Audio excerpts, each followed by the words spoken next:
Hey, what's up, everybody? True Boxing here. Thank you for coming back to Get Hit with the Truth. So today we're doing the Showtime pay-per-view preview that's that's coming on January 7th. Headline by Tank Davis versus Hector Luis Garcia for Davis's secondary WBA lightweight title.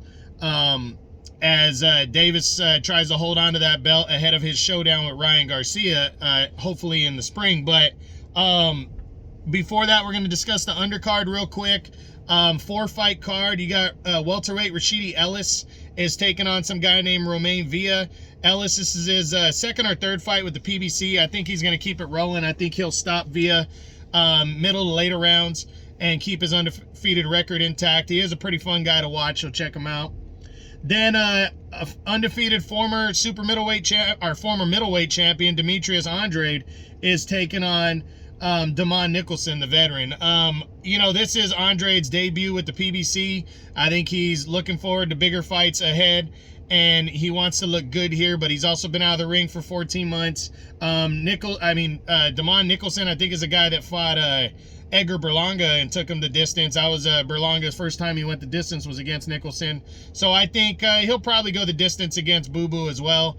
I wouldn't be surprised if Andrade stops him in the late rounds, but I think we're going to see a decision win for Andrade in his debut at 168 and with the PBC. The co-feature sees Jerron Boots Ennis against some Russian guy named Karin something. This is for the vacant IBF interim title. People are looking at this as a breeze through, but they really should be looking at the fact that the interim title's at stake. That means Boots is next for the, if Crawford and Spence don't get their fight going, then Boots is next in line, and, not likely that Spence is going to hold on to that belt. He'll probably vacate, which is going to leave the door open for Boots and, for Boots to be upgraded to world champion. So this is kind of his world title fight right here for Boots. I think he's going to roll through this guy.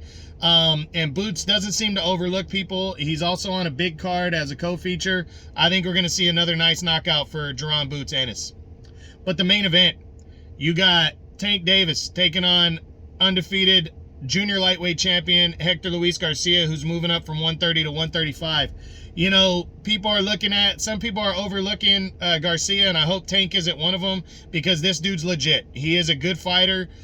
He relishes in that underdog role. He defeated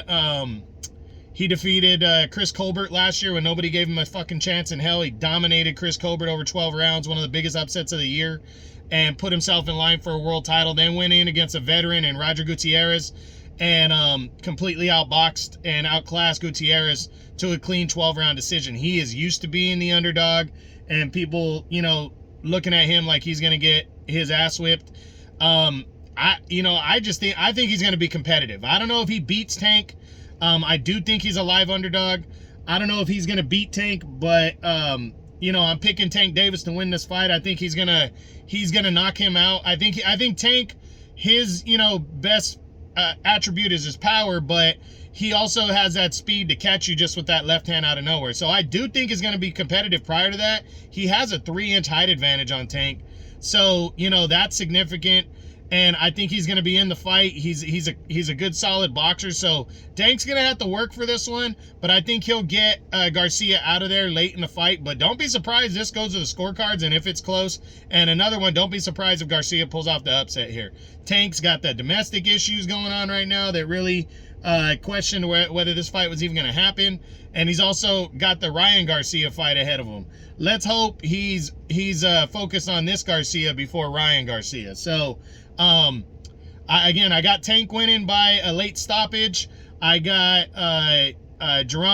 Boots Ennis is going to win within a few rounds, in my opinion, before 5 or 6 rounds. I think he gets that guy out of there.